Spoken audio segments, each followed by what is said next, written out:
August 31st. We are called to order.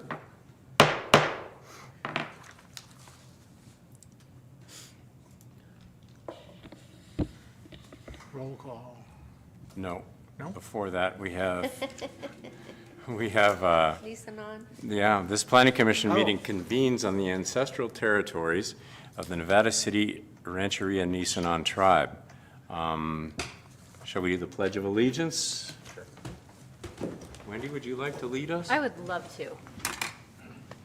I pledge allegiance to the flag of the United States of America and to the republic for which it stands, one nation, under God, indivisible, with liberty and justice for all.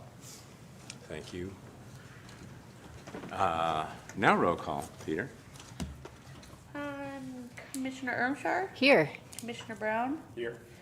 Commissioner Van Zant, Here. Vice Chair Cobden, and Chair Nye. Here. And our friendly attorney is here. Russ Hildebrand is here. I'll read the bit about public comment. Any member of the public may address the Planning Commission on any matter not on the agenda that is within the subject matter jurisdiction of the city. The Brown Act, with limited exceptions, does not allow for the Planning Commission or staff to discuss issues brought forth under public comment for items not on the agenda. The Planning Commission cannot take action on non-agenda items. Concerns may be directed to referred to staff or placed on a future agenda. Please note that comments from the public will also be taken on each agenda item at the time it is heard.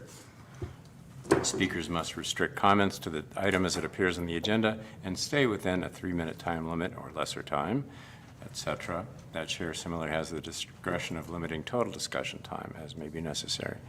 And welcome Commissioner Cobden, Vice Chair Cobden. Sorry, Gotcha. And our item today is General Plan Amendment, GPA 2023-01, 2023 Public Safety Element Update, the Climate Adaptation and Public Safety Element CAPSI, also known as CAPSI, which we'll be saying henceforth. Did we have any comments not on the agenda? Did you want to read public comment not on the agenda? That was the next thing. Thank you for the reminder. Are there any public comments for items not on the agenda? Anyone in Cyberland? Is there anybody out there who'd like to speak to items not on the agenda? Raise your virtual hand. We do not, Chair Nye. Thanks, Gabby. Would you like to introduce, Lisa, what we're doing? Sure. Thanks. So thank you all for being here. We appreciate your time. Today we'd like to discuss the general plan amendment that Tom just referenced, which is our public safety element update, informally and formally known as the Climate Adaptation and Public Safety Element, CAPSI. We do have a recommended action today that we would recommend council make, and that is to conduct a public hearing, consider public and staff comments, and approve the resolution PC 2023-01, determining that the initial study neg deck is adequate and recommending adoption of the general plan amendment to City Council. So we can go through the document. Gary is going to present the staff report, and we can answer all questions. And you are welcome to provide us input on the document, things that could strengthen it or make it better. And we look forward to talking it over with all of you. Thank you. Would you like an iPad? Yes, I would love one. Thank you. I didn't want you flying blind. Thanks, Gabby. And I'd like to take this opportunity to say this represents a mountain of work. Yeah. So, Thank you to everyone. so we salute you, Gary, our consultant, and Lisa for working it in to this format. Yeah, it's a mountain of work. Lots of great public comments, I'll say in advance, really good stuff. So let us proceed. Yeah, ditto. Lisa's kind of stepping in at the middle of all this and having to deal with and bringing herself up to speed on everything. It's quite a challenge, and I just applaud her work with me, and they're a pretty good team, so a lot has to do with this process with Lisa's assistance here. So I think that we had a joint meeting, it's been about 45 days ago. Some of you were here, some of you were not, but it was a pretty thorough presentation. Did Paul Bullard come in? Yes, Paul Okay, presented, good. yeah. So we had someone from Rincon who did the climate viability analysis, which is Appendix A of the document, and then Paul Bullard did the noise part of it. And so trying to save a little bit of money on this side, we felt most of the comments would be from my planning side and the noise side. And so Paul's here, but Rincon is not. So, and I see that Sam is out in the audience, and he's really been a critical element in putting a lot of the fire safety background information and going through the review with CDF, CAL FIRE, and the Board of Forestry, which we did get their review and really positive comments on that.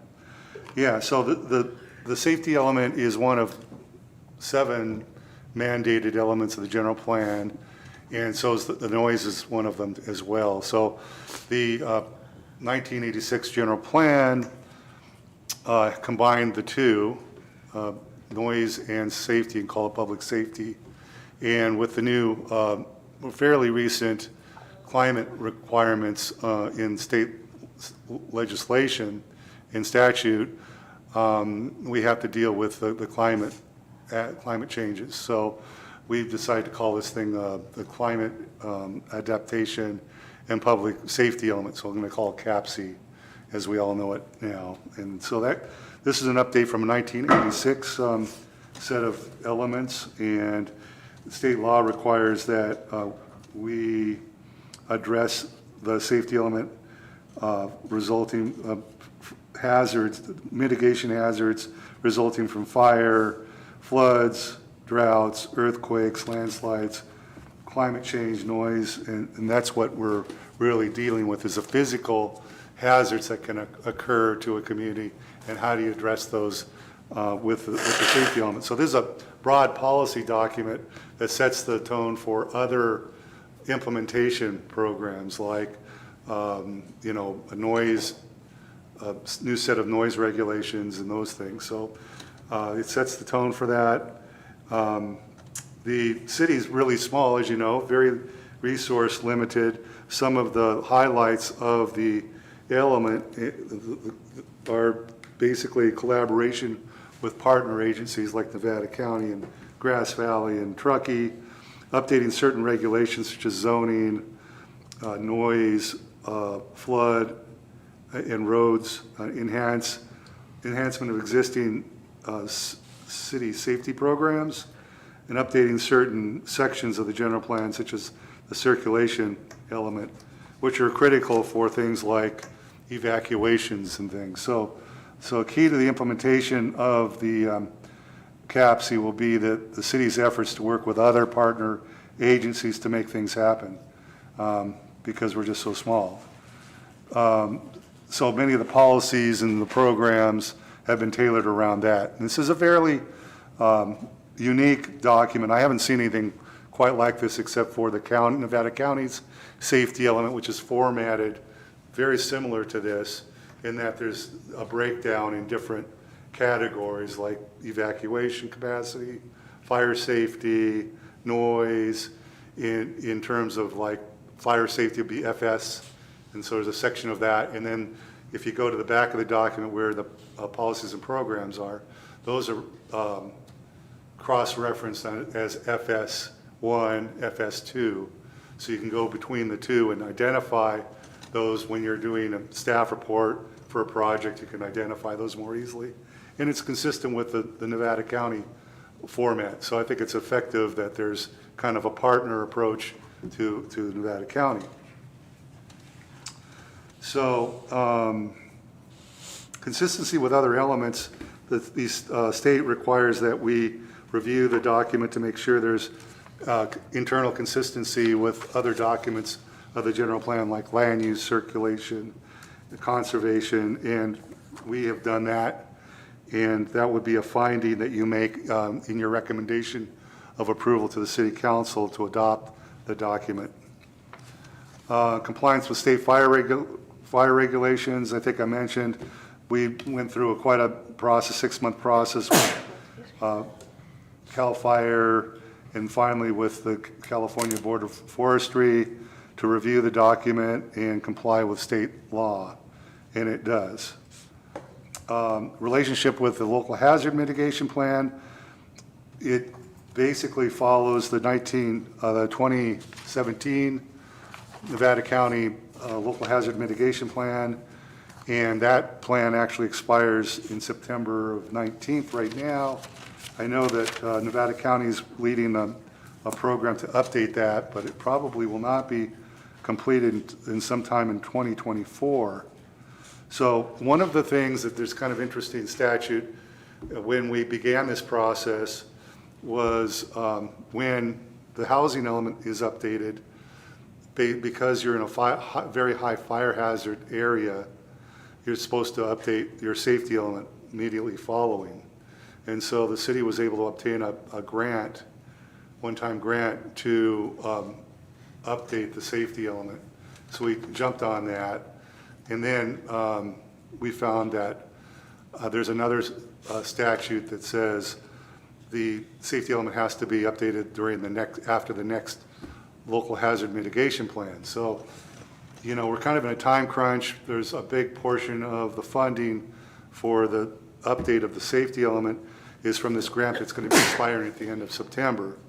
So we can anticipate, and this really sets the stage for another update, which will have to happen sometime after the local hazard mitigation plan is updated again. And we don't really know, we don't really have much control over that. But, you know, there's quite a few things in that that we'll have to deal with. I could speak to that a little Sure, bit. yeah. So the county, I think for those of you that were here at the workshop, a couple of folks from the county came and spoke, and Alex came and talked about some of the data analysis that they're going to be doing and things like that.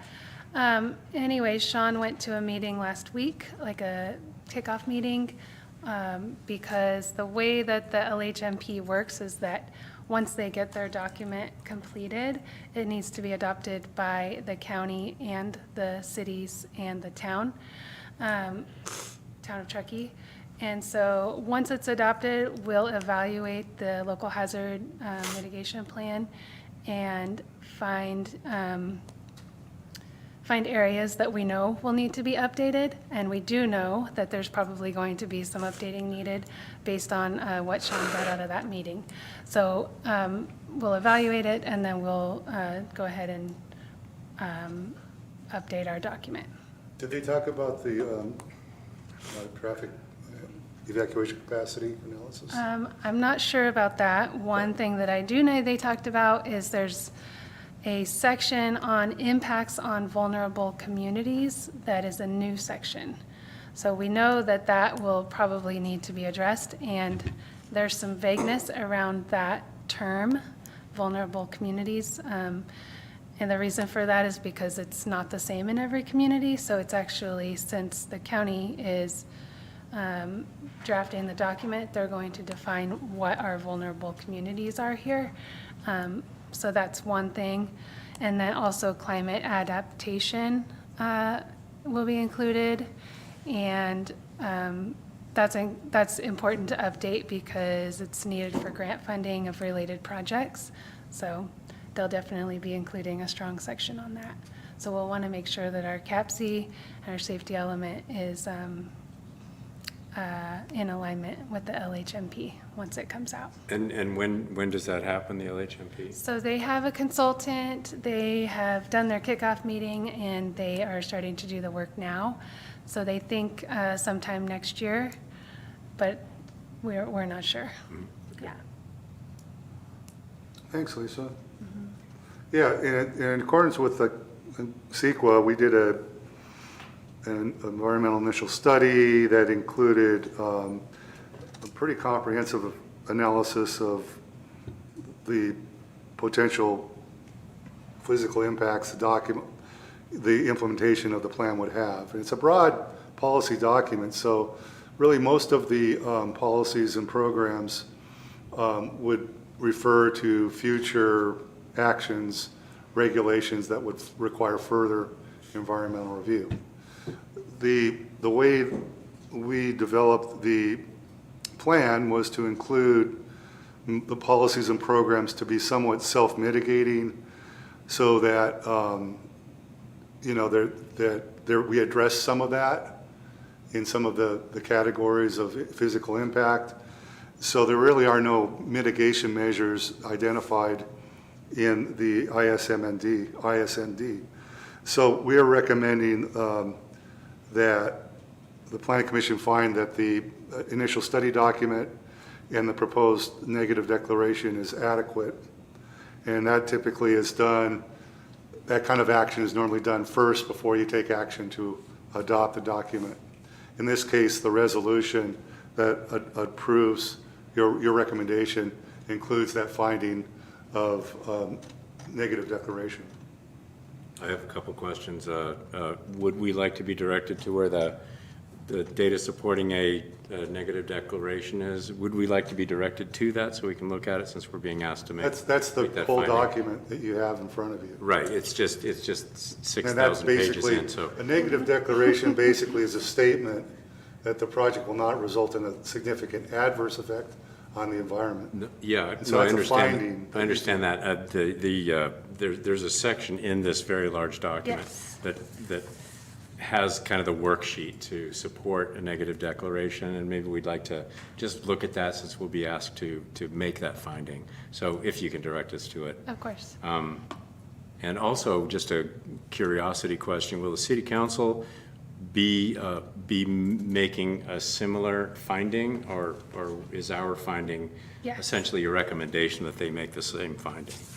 Yes, you're making the recommendation, and they will make the finding. Got it. Yes.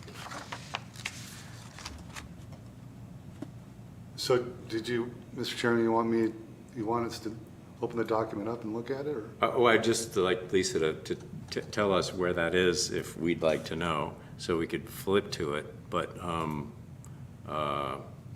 if that would serve you to open the document, please do. Yeah, it was in the package. Yeah. You got, and it's probably the last document. I'm not sure which. I think it's page 136 of the PDF. You think it is? I see it if I have the right one open. There's a Plus lot or of minus. documents. Yeah. It's nice that the internet's working well today. 136 of the package. Of the PDF. Yes. So, sorry to interrupt your flow, Gary, just. No, that's okay. Okay. Yeah, we've got the day, hopefully we can come up with, answer all your questions. And then. Did you want to get into it now, or should we finish the presentation? You want me to finish my presentation? Yeah, let's do that, yeah. So, Okay. Yeah. Yeah. So, there's a section in the CAPC that talks about public participation and all of the efforts the city has gone through to reach out to the public, to get comments, including 3 public workshops, a meeting on noise that Paul had at the park, Pioneer Park. We conducted a survey of the public on the website. We incorporated a lot of their concerns into it. As I mentioned, through the public comment period, we had significant interaction with CAL FIRE to come up with a lot of the policies and programs that you see in the document. And so when you're going through the document, I'd recommend we not try to make any substantive changes to those areas regarding evacuation capacity and fire, because a lot of the programs were collaboratively created, and we, basically, that's one area I wouldn't recommend touching. But other areas are pretty much free game. The Caltrans provided us a letter on August 22nd, and we basically responded in the public participation program, and we did agree with most of their concerns. They did find that the the climate change vulnerability assessment was in line with what they've got. And so I think their concerns were pretty much covered in the document. We got some comments from Theo. Vitanities. Yeah, thank you. And he came to the public workshop, and he provided us with written comments, and we responded. And his, because we did such a significant changes to the document as a result of our work with CAL FIRE, he seemed to be comfortable with it. He did mention developing some kind of program to evaluate the vulnerability of downtown buildings and the concerns they have. But that he didn't really follow up with that, and I'm not recommending that we put that in there. We did a sound test at the Pioneer Park, and we received quite a bit of folks turnout. I'll have Paul talk a little bit about that. And then he was at that joint meeting of July 29th. And then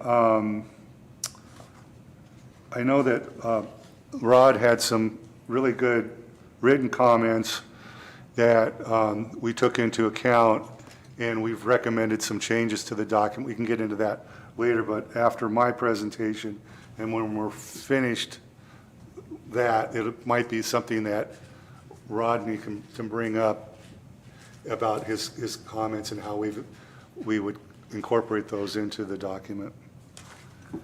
And so it's important that we conclude this review just because of the grant that's expiring, but we think that it's a really good document. We've gotten a lot of good comments about it. And so, as Lisa had mentioned, we have a recommendation to make a motion to approve the general plan amendment resolution that's in your package. So at this point, I'm going to kind of open up for questions and then let you open it up for questions, pardon me. But we're happy to answer any questions that you have at this time. Any, I do. I was interested in what Theo had to say at the workshop, and I noticed he had an extensive comment that was pretty informative. And I was speaking to a friend of mine about, communication around evacuations and stuff, and he mentioned, yeah, if there's a home on fire that's right at your property line, say 30 feet away. I go 30 feet, how about 5, 4, 0? We have a lot of that in Nevada City. And I wondered if there was, if this is the time, or if at the city council level is the time to actually think about a program by which people can be informed about concerns, building to building fire transfer, because that is, I think, our key concern in older neighborhoods in the city, rather than, well, of course, vegetation matters. I'm no expert on fire, but if, yeah, I'm just wondering when the time to come up with ways to inform people or invite them to look more carefully, not just at vegetation, but at how fire vulnerable their homes are, how they catch fire, et cetera. May I piggyback on that? Yeah, please. I think I have a similar question, which is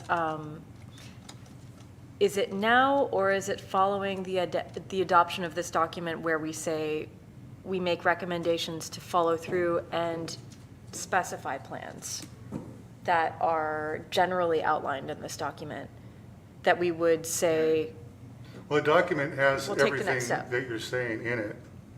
It has the code, the Nevada County Code Red, programs and the ways that we can do to help that. It's got the new fire codes implementations. Sam's here, he can maybe talk about some of that. But a lot of it sets the, basically, the implementation would be develop new regulations, update the zoning code, bring in building hardening where we can, where it's, so a lot of the programs in there deal with just what you're saying. And then there's you mentioned the evacuation capacity, and, that still needs to be done, and the county, as I understand it, has a grant to do that. It's a big job, and it involves multi-jurisdictions because we're dependent on Caltrans and other agencies for getting out of the town. And so that, that's going to be really timely when it comes in to look at things like further updating the safety element and creating a circulation element.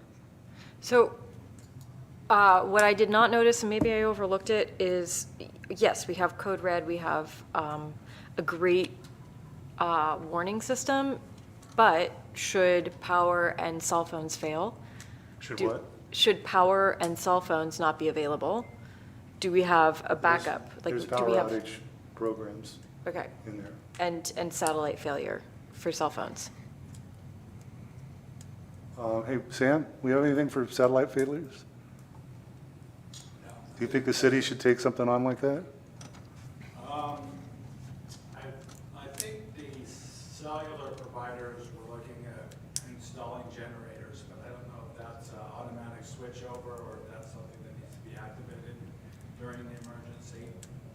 I suppose, the questions are stemming from a place of what if there's something more catastrophic than we're considering here, where those cell phone towers are wiped out along with their generators? For whatever reason, we don't know. We're just anticipating the most bare bones, like, can we run a siren? Do we have radio systems that could be alternatives to these? I have maybe a more framework question. Our concern is Yeah. today is adopting this document, and so does that then pave the way for things like we're talking about? Is the place for that then with the city council? Or do we A lot of those want? are, because a lot of them aren't in the part of the zoning code or the general plan. So, you guys are the planning for the community. The actual implementation, like fire codes, would be the fire chief and the city council. And that comes after this. That comes Yeah. after what we're Yeah. beginning. So we could, unless we there's- could add some language somewhere about satellite systems in the document if you want. But it's, it's kind of, they're pretty homogeneous in that they cover a lot of, public safety programs.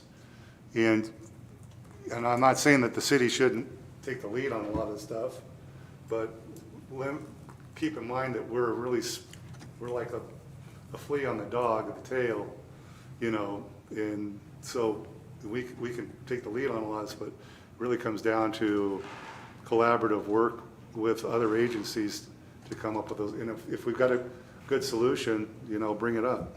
So there are lists of recommendations with codes like EP and FP and numbers after them, and those are like calls to action essentially by the municipality.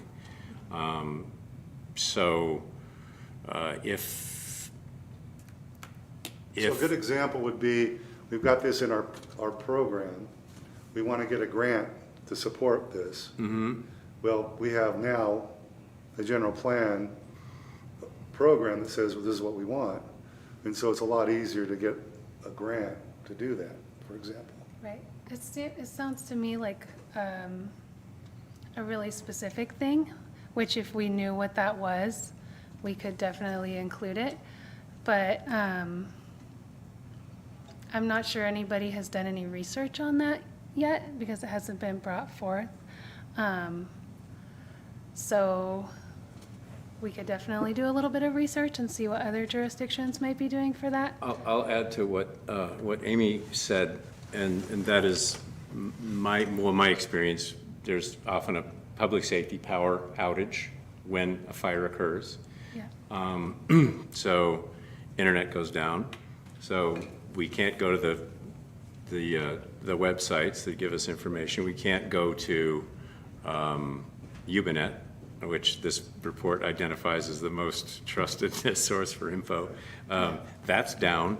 Our cell phones, the network is overcrowded, and then power goes out to those. So I think we have to assume that in a dire situation, there is no public communication available. Yeah. So what is there? And I think a lot of people don't know that they don't know what to do in that eventuality. Not eventuality, that's a certainty, I reckon, but in that scenario. Yeah, well, the Code Red system is, you're supposed to have your goodie bag, you're supposed to have everything ready to go. If you see something coming, get in the car and get the hell out of there. It's like, but I know you're saying that there should be something else for vulnerable, like a vulnerable community can't get out. And from personal experience, Code Red doesn't always work. I've definitely had the experience where I have not been notified of fires that people around me are getting notified of, and that's no shade cast at Code Red. I love Code Right. Red. But it is our job to plan, and these are contingencies. I wonder if it would be as simple as saying, like with other parts of this document, we will examine more specific aspects of dire emergencies. Or I'm sure there's a much better way to put that. Yeah, also I've seen it at the neighborhood level, so like the fires, what do you call the neighborhood, fire safe? Fire safe communities. Fire safe communities. Just Firewise communities. Firewise communities, yeah, from like when I used to live up on Banner Mountain. We had a representative that would go to the regional group and then come back and email everyone in the neighborhood with the info. And we had a list of neighbor phone numbers that we, printed out in case of emergency. And then just sort of at that point in time, if something is happening that fast, it's got to happen on the ground. Right, well, but sorry, Rob, one of the issues that with Firewise communities is that they are more typically found in affluent neighborhoods, and if we want to be protecting our most vulnerable communities, we also have to consider that Firewise communities don't cover all ground. Sorry, go ahead. Oh, that's good.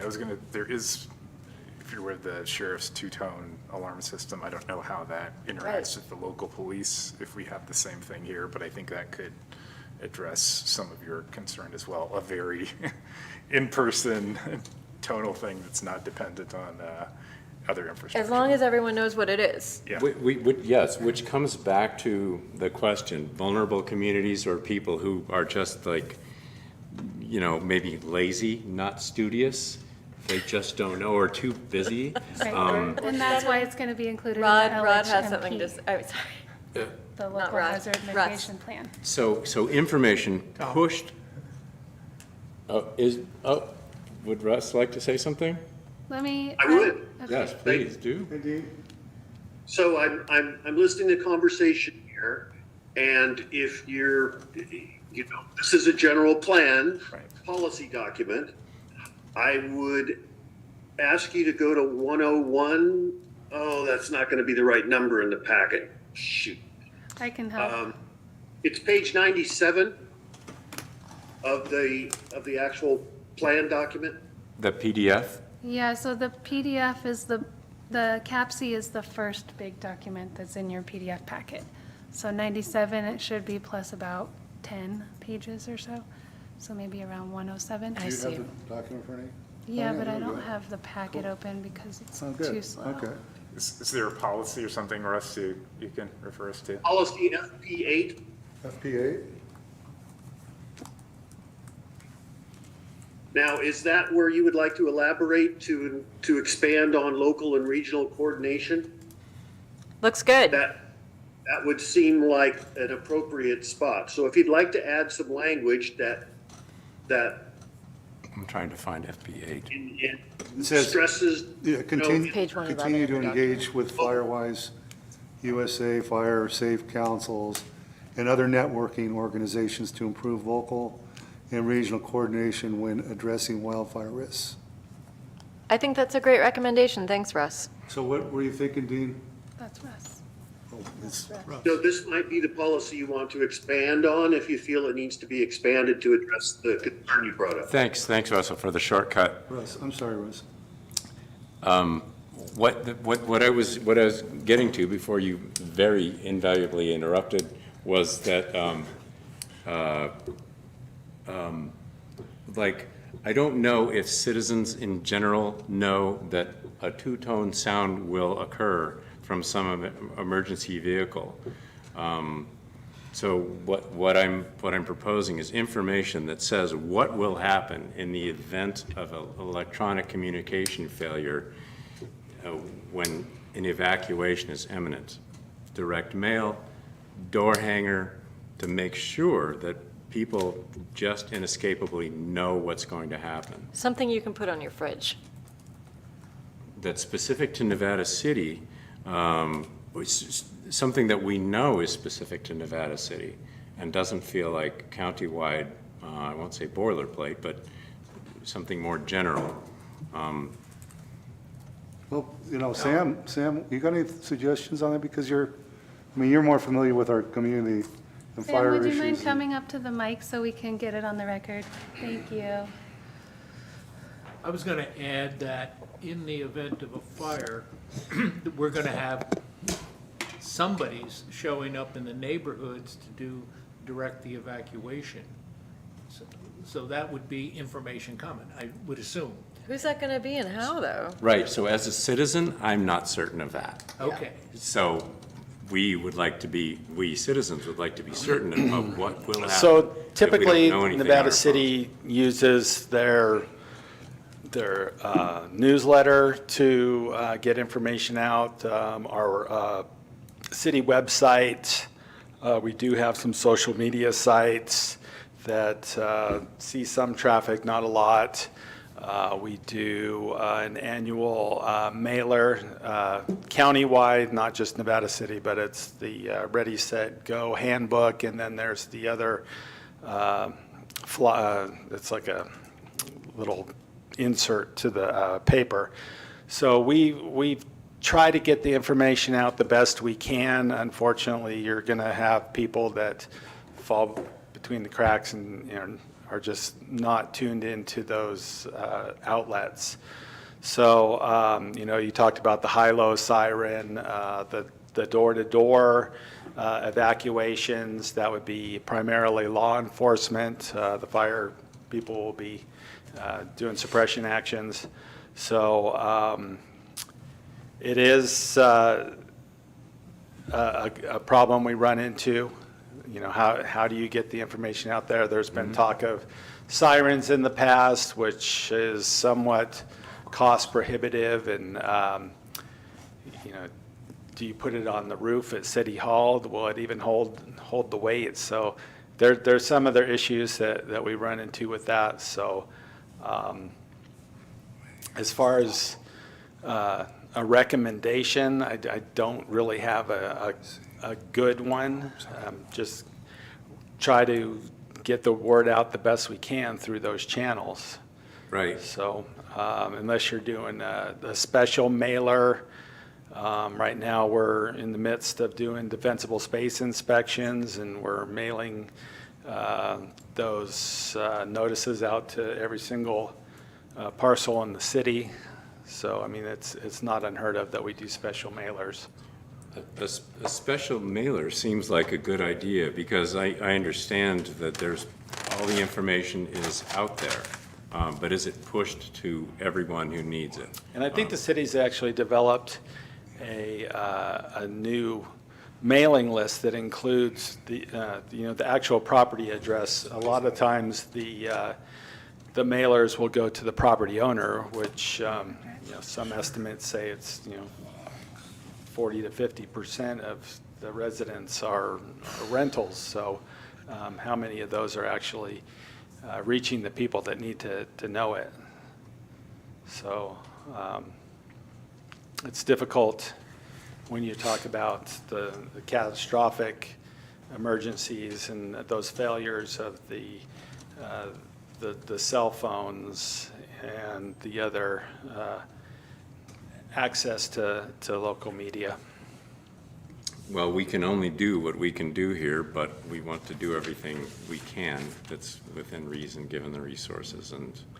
And I don't know how deep we go into it with this document, or if that's something we try to address on our own outside of the document. That may be a question for Gary, is, how far into the weeds do we I get think with pretty much these? all the policies and programs support what you're talking about, but there's nothing specific about a door-to-door law enforcement or of a electronic failure system. I think it sounds like the kind of thing like Russ suggested, we just add a simple line into policy FP8. Or actually, I think FP7. FP7? Above it actually is a pretty close fit. Yeah, FP7's a I mean, we could also do both, that, I think we could add maybe a little to both. We don't need to solve this problem right now, though. Thank you. Yeah. FP7 even includes reaching at-risk populations and communicating information. Yeah, I think one is a prepared, like oh, yes, sorry. And a word Russ. from Russ. Go ahead. Go ahead, Russell. Hi, would you like to consider this for FP8? So, and yeah, I agree, it works 7 and 8 work together. Improve local and regional coordination and identify specific means of communication to all citizens in case of wildfire or urban fire, and continue to engage with Firewise USA, Fire Safe Councils, and other networking organizations. I love it. You got it. It's a really That's good one. good. Yeah, covers Can it. you, I got it. can you have it? I got it. Did he email it to you, or did you just write it down? Not yet. No, I'll go back and watch it. I will email that to Lisa. Thank you, Russ. Russ. Shall we move on? Yeah, shall we move on? That should be a planner. Sam, just to confirm, we do have like an alert system, like a two-tone system, you said? The high-low siren, yes. All the law enforcement vehicles, sheriff vehicles, the utility vehicles for the fire department are equipped with that. So we can go through the neighborhoods with the high-low sirens. Okay. In case you don't know, it's a warning to evacuate. Now I know. Now I I know. mean, it sounds like we got through that a little bit, and I don't want to waste Paul Buller's time. So Okay. I was hoping maybe if we could maybe just express any comments or questions to Paul and then let him go. Because it doesn't look like there's anybody from the public here. Well, there is somebody who showed up. Excuse me. But it might be good to, We do have a member from the public on. okay, we do have a member, okay. So we do have someone from the public, but, This is our city engineer. oh, is that Brian? Oh, I'm sorry, I didn't see you, Brian Brian, here. sorry about that. Yeah, so if you have questions about noise, this might be a good time to let Paul go. Let's hear from Paul. Well, hello, everybody. Can you hear me okay? Is there anything? Yeah. Would you like to speak to us? General intro or general Sure. info? Anything that you've Yeah. learned since our last meeting? Yeah, I'll be brief. I don't really have anything new to add since the presentation we made previously. But I think the noise element component of the new safety element, climate adaptation and safety element is pretty comprehensive. It closes a lot of gaps, removes a lot of ambiguity, and hopefully provides a good blueprint for planning to use when, making sure there's good land use compatibility within the city moving forward. So I don't have anything in particular to talk about, but if there are any questions, I'd be happy to try and answer them. I'm curious, easy question. Did you make any changes in your recommendations or your part of the document after our workshop and any other subsequent meetings you had after that? Did you? I did not. Okay. There have been no changes, because everybody seemed okay with it. Okay, thanks. Any questions about noise from the commission? Seemed comprehensive to me as well. All right, Paul, thanks for being here. Thank you. Hey, you're very welcome. Best of luck, and let me know if I can be of assistance down the road. September 13th. Very good. Okay, bye-bye. Thank you, Paul.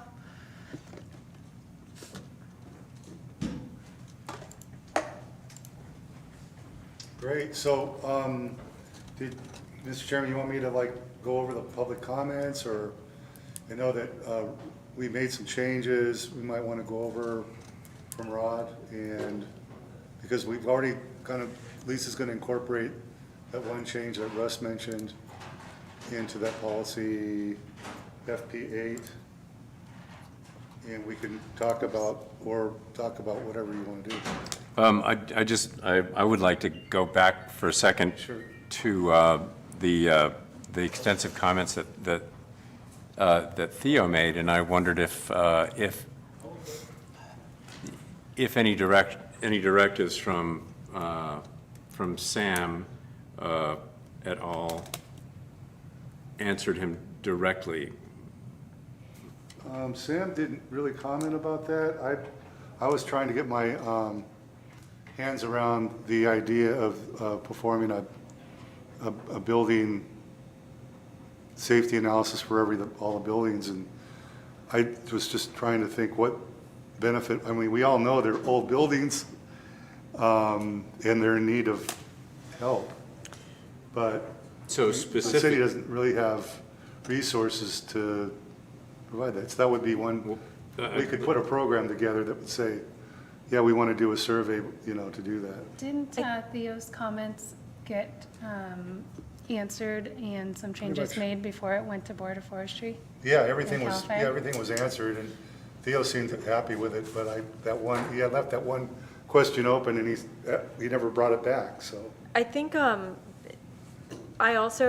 he seemed very happy with the responses that were given to his observations. But also, it seems like there's an opportunity there, like, we don't, again, have to say that, I don't see that we need to incorporate all of those comments, like when it comes to retroactive fire hardening of historic buildings, but perhaps, like you said earlier, with respect to grant applications, if we have it included in the language for future use as something that we intend to address, it would make it easier to get funding. Is that an approach that we could take? I agree with that, and I would also, well, it could be targeted toward recommendations for existing buildings to minimize their ability to catch fire. Like Theo talks about it, sorry to quote him so much, but like the bottom edges of siding, they catch fire. What can be done on the bottom edges of siding? What can be done on roof edges? Identifying recommendations for, hardening's a strong word, but we put so much focus on vegetation management and very little specifically on making buildings less flammable. I think that from a grants writing perspective and planning perspective, it might behoove us to say that we, say for example, I think we all understand that metal roofs are going to be the best option in terms of fire prevention, right? If we wanted to change our historic guidelines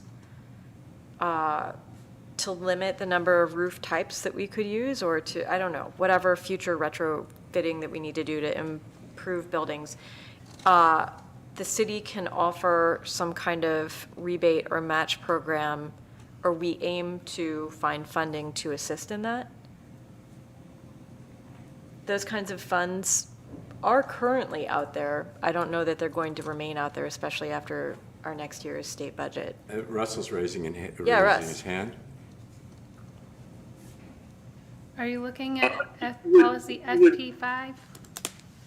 If you would move on a couple of pages, I think, to me, from a policy writing general plan standpoint, your FP 18 and FP 22 are directly address what you're talking about. Also, I think FP 6, Yeah. We could put something in there, maybe about seeking grant funding for performing, maybe something like that. Yeah, I would imagine that use public and private funding where available to the greatest extent practical to assist private landowners in implementing defensible space and building retrofits to achieve Right. a low-risk condition. The grants are typically going to ask for, are you implementing a plan? And the answer would be, yes, we're implementing this CAPC element of our general plan. And here are the specific policies we want to address with your grant fund money. And away you go, and you list whatever you can. Yeah, so we have like 4 or 5 policies that deal with that. Yeah, I see. Yeah, I agree. 6 kind of touches on that topic too, so. I mean, I don't see that 5 really does, because we're talking about historic buildings, not new critical ones. 18 talks about retrofits. 18. This is the top of page. Yes, actually, I was looking at 6, but Wait, I am so sorry. Are we talking at FH or FP? FP. 18. Thank you, okay, 18. That seems to cover it, in my opinion. great, okay. And then it's on the working on the city side after this to maybe create a program to help people understand what the vulnerabilities in their buildings are. Great. And that would actually need to be in a program, maybe perhaps. what do we have for the What do we have programs for programs? this section? I can't remember them all. Wait, sorry, for FP5? For FP 18 mostly. FP18. It's a policy. That was policy FP 18. Now I'm looking at after that are the programs, so. Oh, Yeah, so we okay. need program FP or program FH? Create a planning or process to FP. determine what new and significant remodel la. projects are subject to preparing fire protection plans. Yeah, that's a good one. But I will say that new developments occur in ways that comply with current setbacks. And our concern is all the historic stuff, or older stuff anyway, that's right on the property line. So FP1G says, create a planning process to determine what new and significant remodel projects are subject to preparing fire protection plans that incorporate project-specific risk reduction measures. Which one's that FP? FP. Page 100. Program That's the one I was just FP1G. reading. That doesn't address existing things that aren't coming through the city. That aren't being remodeled. Yeah. That's true. I mean, that would be an easy fix though, right? And significant remodel project. I mean, it doesn't exclude existing buildings. It's not saying only those that are brought before the planning commission. We can also consider buildings that exist and the remodels that they need. It doesn't help homeowners who go, gee, I wonder if my building is vulnerable. What do I do? How does it not? Because they're not, my target audience they're not doing a remodel. They're not coming to the city. They're just looking at what might be vulnerable about their homes. Short of installing a metal roof, probably a lot can be done. And people don't know what those things are. I suppose I think that every house is a potential remodel. It doesn't mean that everyone's going to remodel their house, but everyone is a potential remodel, therefore it falls under that umbrella. Oh, I see. That such an initiative would be covered for grant funding if that's what we're talking about. That's how I'm under seeing this. it. Maybe Russ Yeah. has a different opinion. Yes, Russ? Well, I just want to mention, I think, the concept you're talking about, what can the city do? Well, we can't mandate that everybody spend money on trying to investigate home fire hardening processes and things, but we can certainly make educational materials available it's the policy of the city to try and do that. We can't do every policy unless we can find the funds for it. So if you went to FP5, as was mentioned before, and it talks about educational materials, website postings regarding environmental regulations, guidelines, protection measures, responsible for planning and undertaking fuels management activities, and home fire protection and hardening recommendations. Yeah. You could add those couple of words right in there, and now you've got a shared focus. It's not just fuel management, it's also what you can do to make your home more defensible. Right, So, few words there, and I think it gets you where you're going.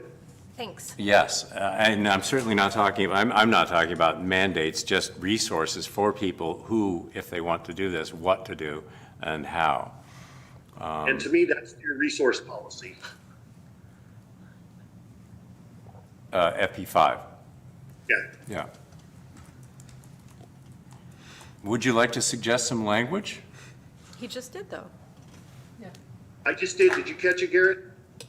Oh, no, I was busy mind, I guess I didn't pick it up. I got it, Russ. I was asking Gary. Yeah, something to the effect of adding, something to our, existing information, resources available for improving, right? Lisa, what did you get? Yeah, and home fire protection That's and too hardening complicated. recommendations. Instead of undertaking fuel management activities is the end of the sentence currently. And And home hardening. Oops, we're responsible for planning and undertaking fuel management activities and home fire protection and fire hardening. What's the right word there? Resources or activities, Programs. improvements? Home combustibility Improvements. mitigation measures, I think improvements. You're fired. Improvements, yeah. because I stuttered. Too many words. They go by performance, don't they? Not content. So it's just adding an and one more phrase to directly address home and building hardening. That's a great spot for it. Yep. I'd read. And building. Fuels management and home hardening activities. Thank you. Plus what I said is on the recording, so we can go back and look at it. Right. Yeah. Because it came out of my mouth a little easier the first time. Take one was the keeper, right? Yeah. Take two, work out. Thank you very much. Thanks for including that. All right, now, yeah, no, Just this is a good time to vent it out, so yeah.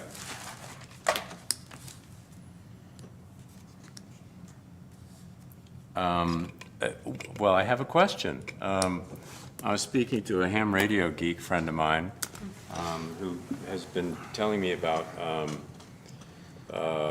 volunteer coordinated ham radio communication efforts.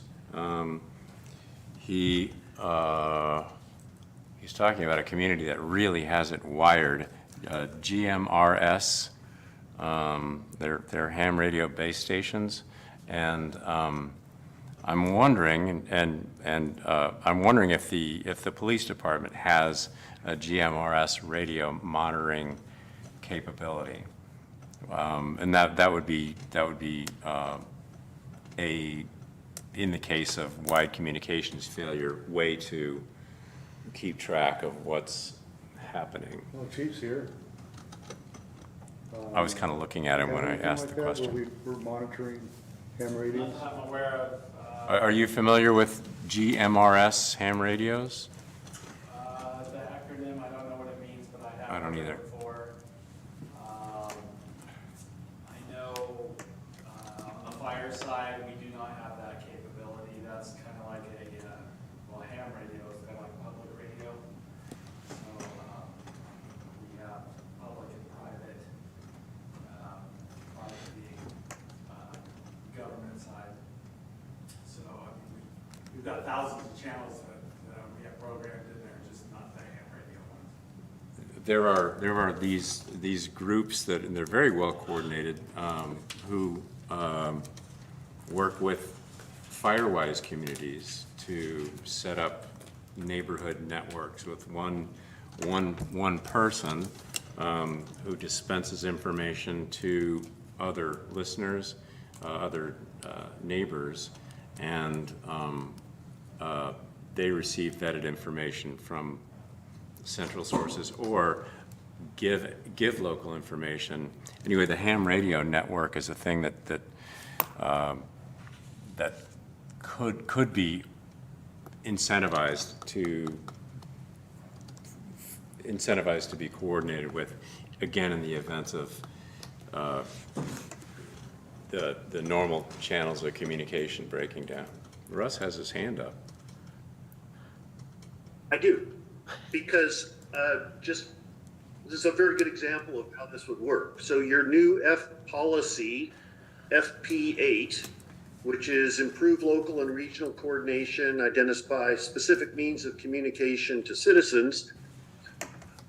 When a working group gets put together to implement that policy, you would be on it or send a comment and say, aha, I think we should include the GMRS ham radio world. And here's why. So communication is a word that is not included in FP8. Specific means of communication to citizens. That's what we added. Okay, you and I had a little conversation about that. Yes, Russ. And I'm trying to think, I'm sitting in the backyard, sirens are going off, cars are going all over the place, et cetera, I want to know where to go, or how bad is it, that sort of thing. And so if I go to my ham radio, the ham radio is not an official organization that's going to give me, that may give me bad information. It's not official information. So after our conversation, I spoke to my ham radio geek friend who has, he's not the guy, but there's a fellow in his group who would be happy to come speak to the fire committee at the city and talk about how this works. Okay, Tom, I think what? though, what- back to Russ's point, this is still a very specific activity that falls under the general subject of communication, right? Right, so So we can address this later, if communication is added to policy FP8, which it Yes. was. Yeah. Will be, yeah. Yeah, just, but we're just having a side discussion. okay. Yeah, no. I confess, it was a gentle nudge to stay out of the weeds and Yeah. continue your policy Thank you for the discussion. gentle nudge. And I gave you a more Vice Chair. forceful push. It came all the way over here. Well, let's get back onto the nice green lawn then, shall we? That's all I had, thank you. The well-paved road. I love you both very much. Will that go in the policy? Which policy is that in? Communication. Russell speaking. Let's I listen said to it him. might be time to take public comment if you don't have any more direct questions for the consultant. Thank you. I'm good. Do you want to bring him in? Sure.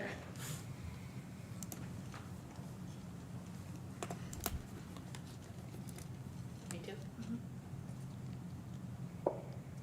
Matthew, go ahead and address the planning commission. Okay, can you hear me okay? Hi, Matthew.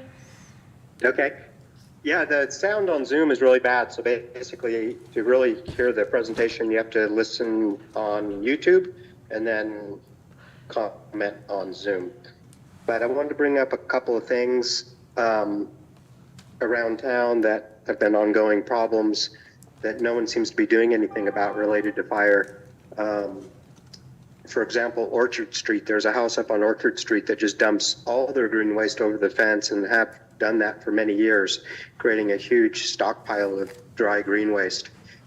Anyone that lives, I won't say anyone, but some people that live along the creeks, both Little Deer Creek and Deer Creek, just throw everything off the back of their property down in the drainage, which is super volatile. And this is stuff that you don't need to go onto their property to see. You can walk along the trails of the creeks and you can see the few people that take advantage of the fact that out of sight, out of mind, and they just throw everything off the back and have been doing it for years, creating a time bomb along the creeks that the homeless often travel along. As far as Caltrans goes, the on-ramp from Broad Street getting on the freeway, there's a couple of dead cedar trees that aren't just dead like dying, but they're dead like they've been dead for 2 years. And I don't know why they're still there. People drive by them, people see them, and they just quickly turn away, I guess, because no one wants to do anything about it. And that comes to West Broad Street and Jerry's house, which is just going to ignite the entire neighborhood at some point. And I think you all know which house I'm talking about. But Jerry's hoarded very severely. I've talked with the neighbors about it around there. They've tried to do something, but there just doesn't seem to be any action for it. So there's just a lot of different things going on in this document that planning is great, but I just don't see any action. There's piles of green waste all over the place. Right behind the National Hotel, there's a large pile of green waste. And there's a pile on the bridge, as soon as you cross the bridge on South Pine going towards the bike shop, on the corner there, that's been there for over a year. And these, I mentioned these city pieces of property, these little corners that just get stockpiled with green waste that dries. And we know that there's certain people in town that have a proclivity for fire, and they're going to light these things up. I'm outside right now, it's really windy, and I have my ham radio right in front of me listening to the fire broadcasts. It's not that hard, but at the same time, I think people are overwhelmed with the amount of publications that come out and do things and do this when they see that the city isn't taking care of certain things that have been just time bombed going on for a long time. And the people living down along the creek on the Miners Trail, that's an issue too.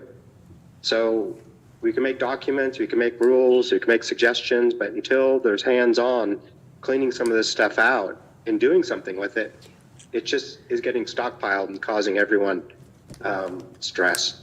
Well, thanks a lot. Thank you, Matthew. Any other public comment?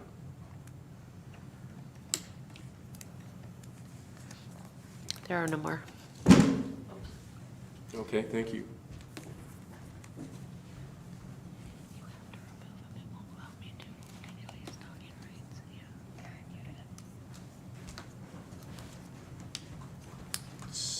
So, where to from here? Well, I think basically we can go through my recommendations, our recommendations for changes to the document. Okay, and did you want to? We want to respond to that comment? No, I think actually the document that we're looking at does everything that it can toward what the commenter mentioned. Yeah. And it's It's just code enforcement. Yeah, it's just a matter of allocating resources and attention to it. So from a policy standpoint, Listen, to promote that, to the, and move, we have that, dealing with that throughout the document. right, and I know, and I noticed earlier that Caltrans weighs in on vegetation management as well, in answer to concerns in here. So Caltrans is, notified and responsive, so it's just a matter of action taking place. Right. I know the city's working on a lot of different programs. I think Sean was in something on a city slivers program. Oh, slivers, yeah. Slivers, There's yeah. a lot of fuel mitigation projects that we have that we're ready to start working on for the city slivers. So the Fire Safety Advisory Committee. Do you sit on that committee, the Fire Safety Advisory? Oh, No. okay. Yeah, they've identified a few, and last week at council, there was, I think, 2 that they gave the go-ahead to go ahead and start the work on. So, yeah, we're actively working on that. And we have a position open right now for a fuels abatement person that will be their primary job to maintain city lands. And is that going to be a permanent position? I think so, yeah. Wow, that is a big, Yeah, that's a great commitment. yeah, and we're There's purchasing programs a in there masticator as about well. brush maintenance and tree maintenance in the city properties.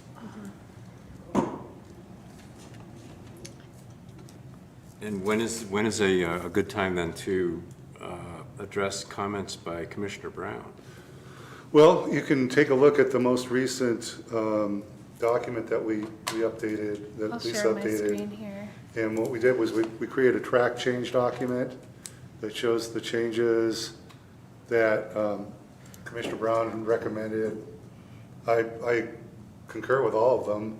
I just get a little bit concerned when we branch out into things that are more circulation element oriented or public health related oriented, where it's kind of outside the bounds of safety, but where you have some minimal crossover. I think it makes sense. A lot of these are sensible. I don't know when the city's gonna have an opportunity to update the circulation element, for example, or create a health element. There's quite a few examples of public health elements. Right, I did one for the city of Clear Lake for the general plan. So you get into areas like healthy food, tobacco use, pandemic, and some safety elements brush on them, but I get really concerned that, we're opening Pandora's box for creating more of a health element, but I don't see anybody here today. That's not to say they're not gonna come to council. We got a comment from the health department that wanted to deal with tobacco use and the safety element. And our response is, this is not a health element. So just to kind of understand kind of the parameters we're working with. And maybe, Rod, you can take it from there. Yeah, I can kind of show you guys, this is Appendix E, which is the public outreach program. And all of the comments throughout the whole process of the plan update are included here. So this is from early on in the process, like here you'll see it's from 2021. And then when you get down towards the end of the table, you'll see the comments that came through more recently. So let's see, like this one was the Caltrans comment that we received. This was the Board of Forestry. I think there's probably more up there. And then this is Commissioner Brown's comments that he provided over the weekend. The only one that's not in here, and Commissioner Brown's comments are here with a response to how we updated the document to respond to the comment, because you did have a lot of really good suggestions. And the only one that didn't make it in to the public participation program is this one that you have in front of you. His suggestion of updating policy OC10. So that was a comment about ozone and air quality. And his, we can go to policy OC10. If I could just jump in. So, Yeah, absolutely. yeah, so first, thank you very much for, all the thoughtful review of my comments. And as Lisa was saying, I was happy with the way everything was incorporated. With this one change about ozone didn't get in there, and I think the comments about the appropriateness of public health and such were very appropriate. So based on that, I revised and simplified my comments about ozone to tie it in directly with some of the existing efforts about air quality.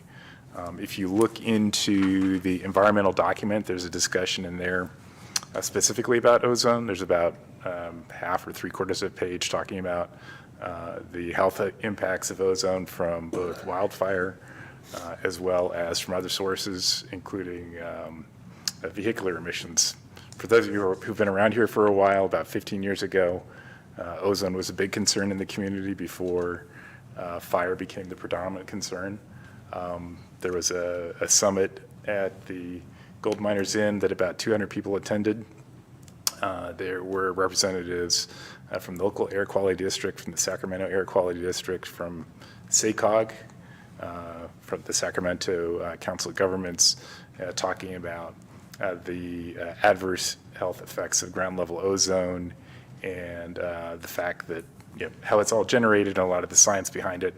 And there were some efforts put into at that time about monitoring and educating the public about it.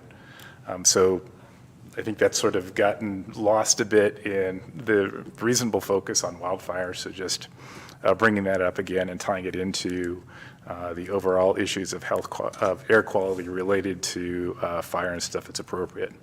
So with that, the change that I proposed here on OC10 specifically calls out poor air quality, including particulate pollution and ozone from wildfire smoke, and it adds in vehicular emissions and other sources, and continues the parts there about education, and also adds a bit about local pollutant monitoring. That was a part that had come up in those past efforts, and which I think should be continued. So you have that language in front of you. I think we can make that change, and Gary thinks that that's appropriate as well. You could just incorporate that. Yeah. I'd support that as well, yeah. Thanks, Rod. Sure. The monitoring. Looks right on. The monitoring is an important part too, I mean, because it does specifically provide a basis for an ask for Exactly. grant funding, maybe for monitoring equipment, so. And we have had grants for that in the past. Unfortunately, some of that effort expired, and the maintenance of those sort of got lost. So getting grants to get that equipment going again, it used to actually be on top of City Hall. So, Interesting. yeah. Great. That's it. Thank you. Yeah. Thank you.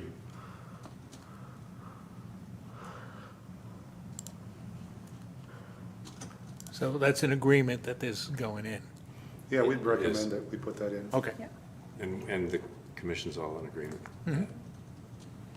well written. Yeah. Very surgical. Exactly. So it sounds like you're ready to close your public hearing and move on to deliberations and action. Would you like to go through the environmental document? I could sort of walk us through that. Yes. Okay. Well, I think you need to close the public. Is that what Russ is suggesting? Close that and then we go on to our discussion? Are they separate things? Yes, close the public hearing. Well, we were going to talk about the CEQA document. Tom and I just kind of wanted to take a look at it before they make their recommendation. Oh, yes, if you had questions on the CEQA document. Well, do we have questions on the Wait, CEQA wait, document? I just wanted to provide an opportunity if anyone did have questions about the CEQA document. I have none. And Nope. I don't, so, You should be able to close the public hearing and move Okay. forward. okay.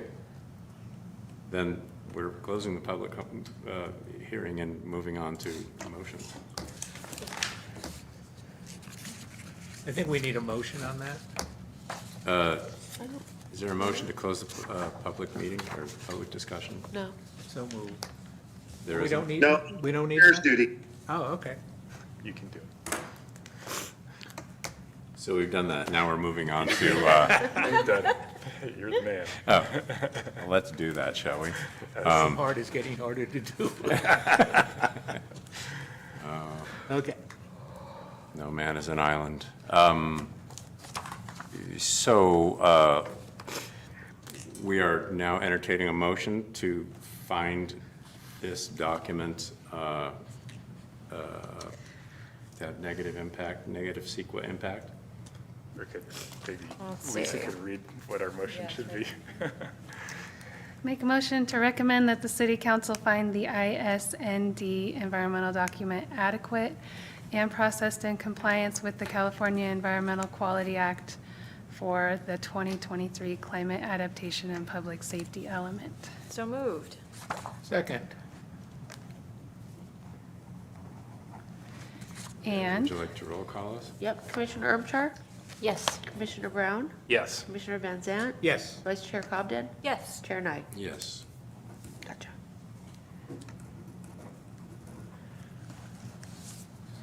And then for your second motion, someone could make a motion to approve the attached resolution, PC 2023-01, recommending that the city council adopt general plan element GPA 2023-01, climate adaptation and public safety element, As amended? As amended. as amended.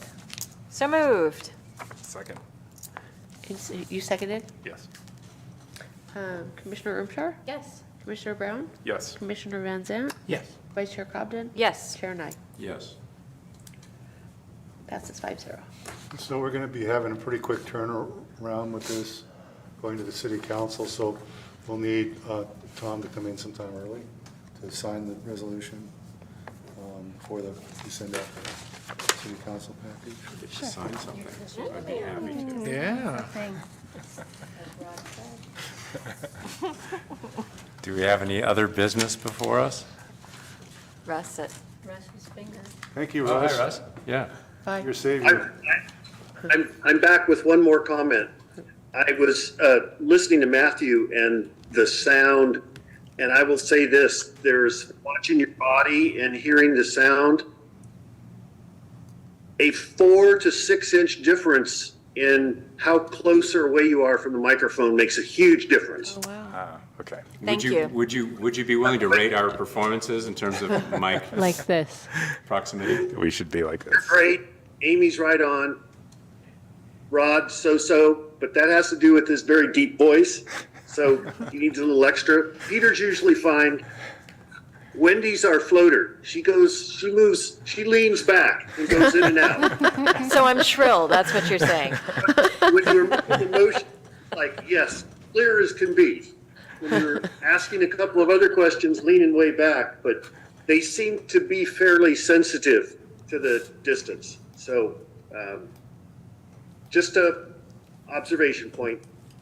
Thank you for your legal opinion on that, Russ. Right? What about me, Russ? Could you hear me? Pardon me? I guess the answer is no. That was good. That was good. Could you hear me when I was talking? Is this Lisa? Yes. Sometimes. Okay, Now I can hear you very well. okay. And I have no idea if I'm screaming at you or not, because I'm just talking in my office here with my big microphone. You sound sticking great, out here. Russ. Yeah, you're coming Never through a sound great. issue with you. Yeah, now we understand how the city attorney works. He can look at behavior. The staff is not supposed to do that. Well, that's a great thing. Thank you. All right. Good to see you, Russ. Any other business before us, or shall I hit this thing and say we're adjourned? We're adjourned. Thank you very much for your work. And thank you to all the public comments that Yes. came in on this. Yes, That- thank There were you. some Excellent really work on excellent everybody's part. observations